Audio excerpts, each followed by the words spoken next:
Imagine this, a city known for its quiet beauty suddenly bursting into song. Not for celebration, but for defiance. That's exactly what happened in St. Petersburg, where music became the loudest form of rebellion Russia has heard in years. For centuries, songs have carried the emotions people can't safely speak out loud. They've been weapons of truth disguised as melody. And now, those same notes are echoing through Vladimir Putin's Russia.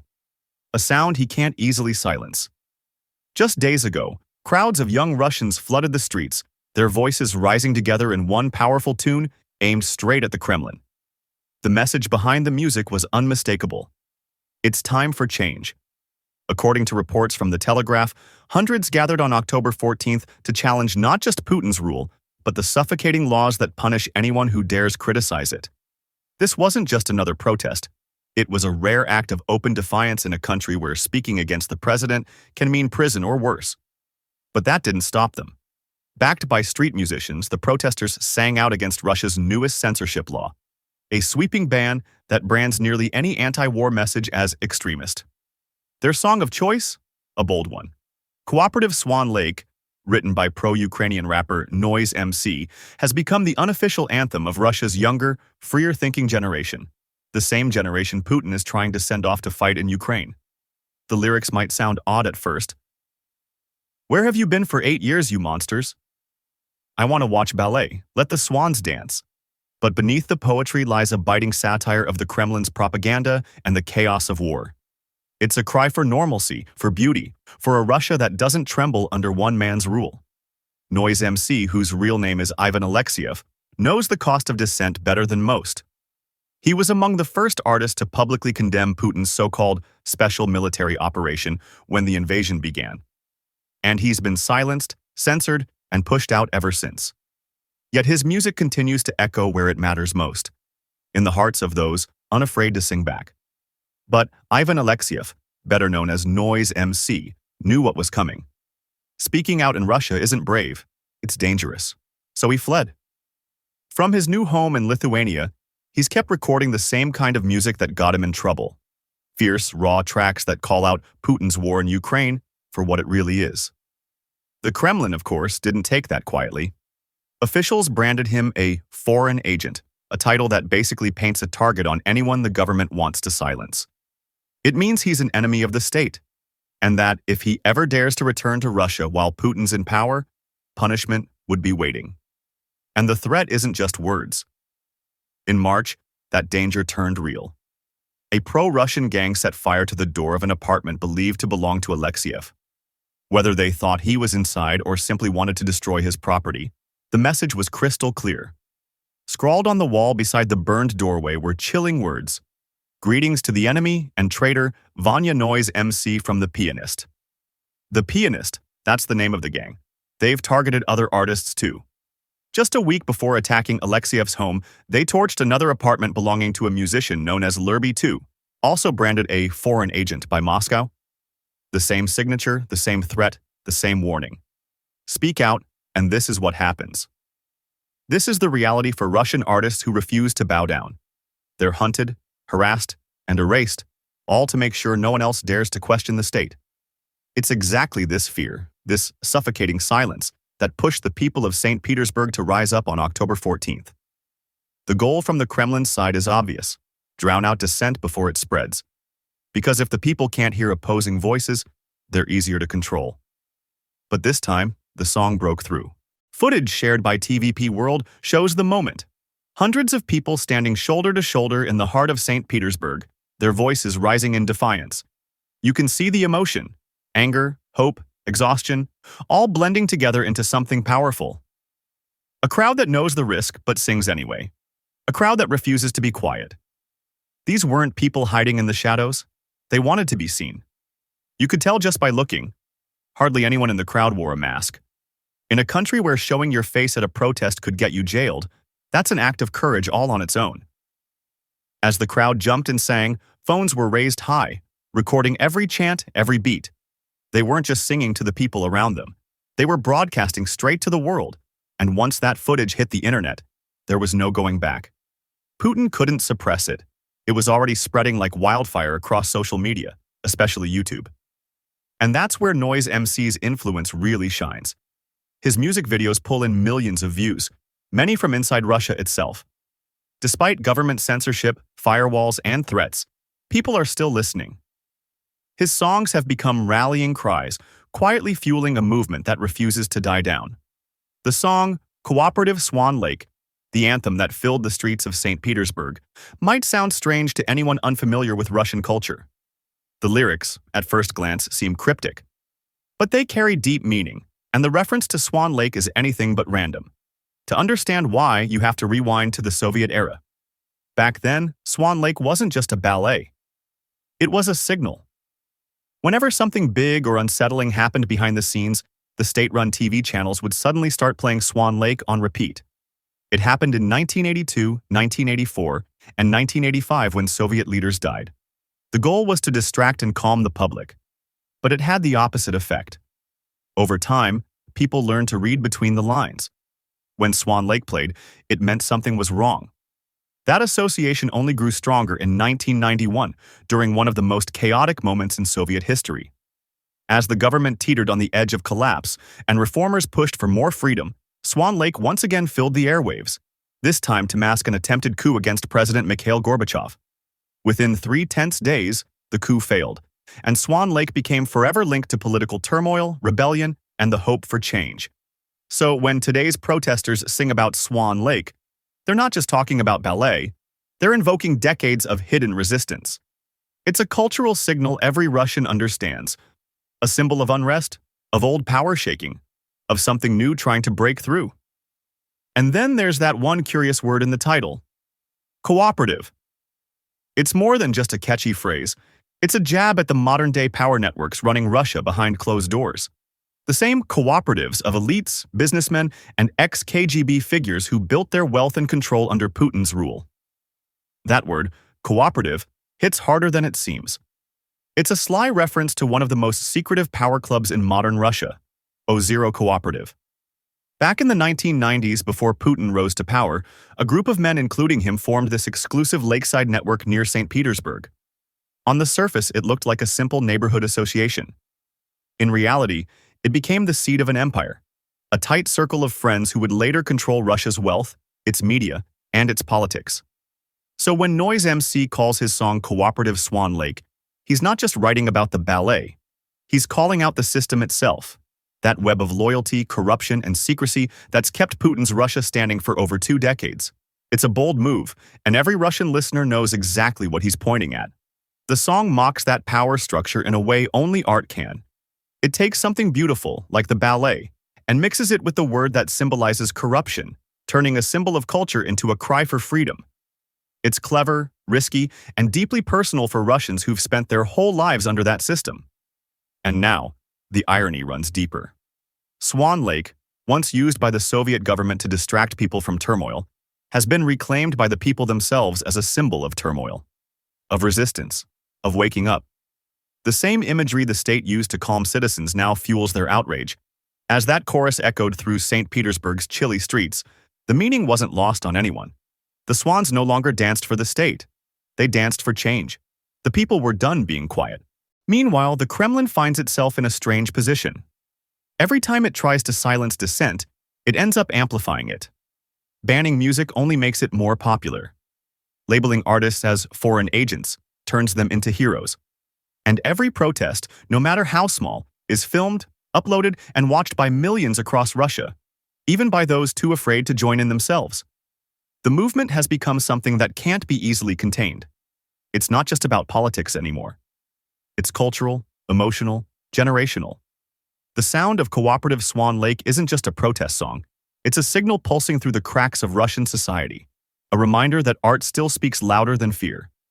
That word cooperative carries even more bite than most people realize. As the Telegraph notes, it's a direct nod to Lake Cooperative, the private retreat where Putin and his closest allies vacation together. By naming the song after it, Noise MC sent one of the boldest messages imaginable. This protest isn't abstract. It's aimed squarely at the top. There's no spinning this one. Hundreds of Russians, standing openly in St. Petersburg, were singing a song that basically told Putin to pack his bags. No coded language, no hiding behind metaphors, Just a clear, fearless call for change, loud enough for the Kremlin to hear. And the thing is, Putin has heard it. Sources close to the Kremlin say he's becoming increasingly paranoid, convinced that his grip on power is slipping. You can see it in how desperate his government has become to control what people see, say, and even listen to. We've already seen how Russia silences artists, but just weeks before the St. Petersburg protest, the state took things even further. On July 25th, according to DW, Parliament passed a sweeping new law giving the government power to fine citizens for simply accessing online content labeled extremist. The problem? Extremist could mean just about anything. The Kremlin's official list includes more than 5,000 entries, ranging from political websites to harmless art and journalism. It's a catch-all net designed to trap anyone who questions authority. The new law doesn't stop there. It also targets VPNs, the last lifeline Russians have for reaching the outside world. Promoting or even using a VPN can now get you fined. The goal is simple: seal the digital borders and silence every alternative voice. For many Russians, the punishment hits hard.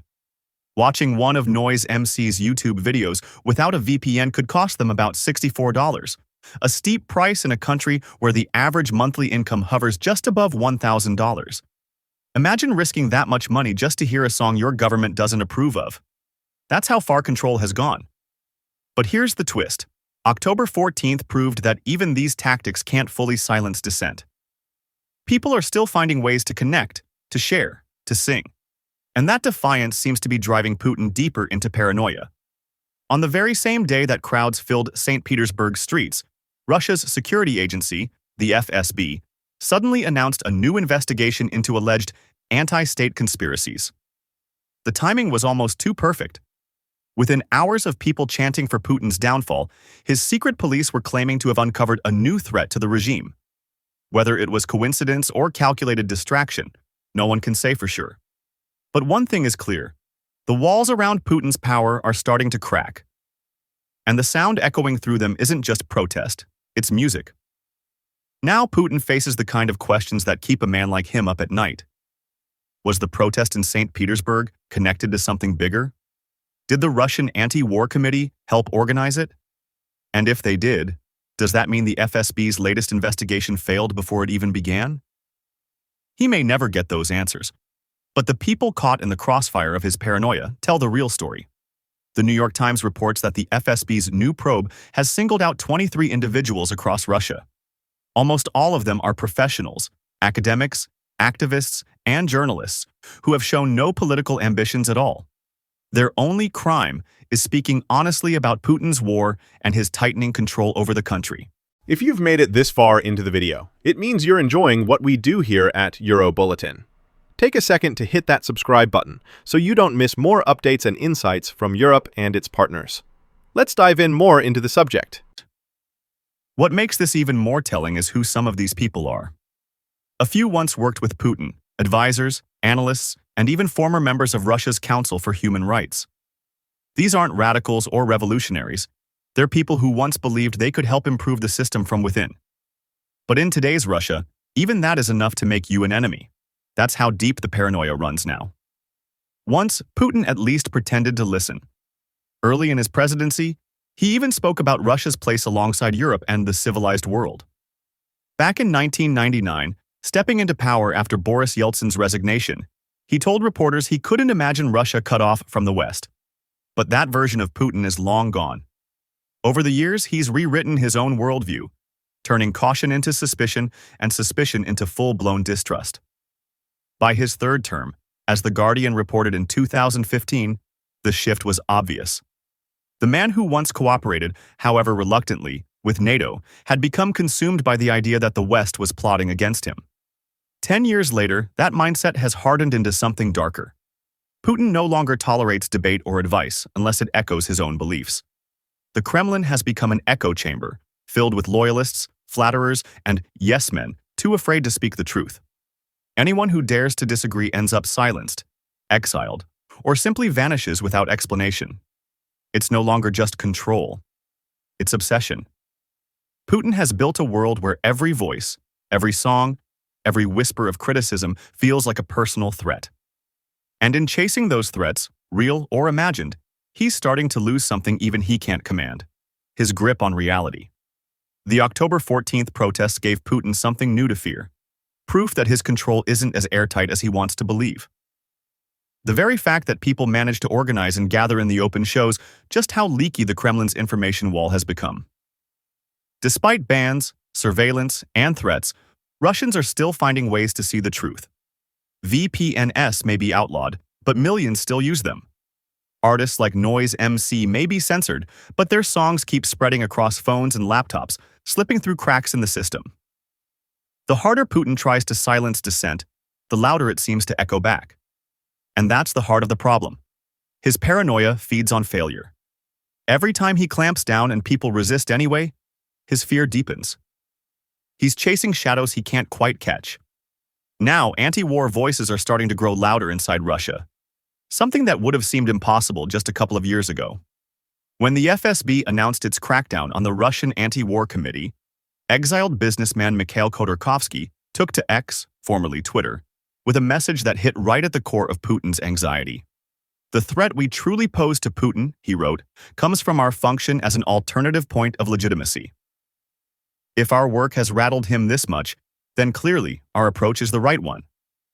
And rattled might be putting it mildly. Putin's obsession with eliminating dissent has become so consuming that cracks are starting to show in his once unshakable image. The man who built his power on strength and certainty now looks increasingly nervous, reacting to every whisper of opposition like it's a direct challenge to his throne. Meanwhile, the anti-war committee continues doing what the Kremlin won't: engaging with international organizations, advocating for ordinary Russians, and trying to rebuild the country's moral standing abroad. It's doing the kind of work a responsible government should do, and that contrast makes Putin's regime look weaker by the day. Adding to his unease is the quiet shift in public opinion about the war itself. On the surface, state media still shows near-total support for Russia's invasion of Ukraine. But dig deeper, and the cracks are clear. According to the Journal of Democracy, a survey from November 2024 found that 57% of Russians favored a ceasefire, while only 35% wanted the war to continue. That was almost a year ago, and the numbers likely haven't gone in Putin's favor since. The brief talk of a ceasefire earlier this year sparked hope, only for it to fade again. Now, frustration is building. More and more Russians, especially younger ones, are questioning the endless war, even if they're too afraid to say so publicly. The tide isn't turning all at once, but it's moving, quietly, steadily, beneath the surface. And Putin, for all his control, can feel it. That's what keeps him up at night. Putin had his chance to end this war long ago. Now, instead of peace, he has protests. Angry crowds filling the streets while he scrambles to stop people from talking about his failures. And those crowds? They're young, very young. Look closely at the footage from St. Petersburg and you'll see it. Faces in their teens and 20s, students and first-time voters, singing together in defiance. This is the next generation of Russia, and they know Putin has never cared about them. For years, he's used the country's youth as pawns in his endless war. Reports show that many of the soldiers fighting and dying in Ukraine barely had a chance to start their adult lives before being sent to the front lines. The BBC reported in July that Putin broke his own promise not to send 18-year-old conscripts into combat. He said they'd be kept safe. He lied. At least 245 soldiers confirmed to be just 18 years old have already been killed in Ukraine over the past 2 years. And it doesn't stop there. According to The Guardian, Russia has created a network of over 200 camps aimed at re-educating Ukrainian children abducted from occupied territories. Inside these camps, children are subjected to military-style drills and propaganda, taught to worship the Russian flag and hate their own country. Some are believed to have been sent to the battlefield, molded into soldiers before they even finish being kids. So when Russia's youth look at their president, what they see is a man who's turned their generation into fuel for his ambitions. For many of them, it feels personal, as if Putin's war is not just against Ukraine, but against their own future. And it's easy to see why he fears them. Young Russians aren't as easy to control. They don't rely on state television or official newspapers to tell them what's happening. They go online. A May 2024 survey by the Chicago Council on Global Affairs and Russia's Levada Analytical Center revealed something that must have horrified the Kremlin. Most young people no longer trust the country's state-run media at all. Instead, they get their news from YouTube, Telegram, and social media, places Putin can't fully control. Only 34% of young adults said they still use television for information, and almost none bother with radio or newspapers. In other words, Putin's propaganda machine is losing its audience. And he knows it. That's why every move he's made, from censoring the internet to silencing musicians, targets the very voices that speak to young Russians. He's trying to choke off their access to truth before it can turn into revolution. But here's the irony. In doing so, he's proving their point. The more he suppresses, the more obvious his fear becomes. The young see it clearly, the trembling hand behind the iron fist. Now the question is, which will bring him down first? The fearless youth rising against him, or the quiet decay spreading through Russia's own system? A kind of political Dutch disease, where corruption and paranoia are rotting the country from the inside out.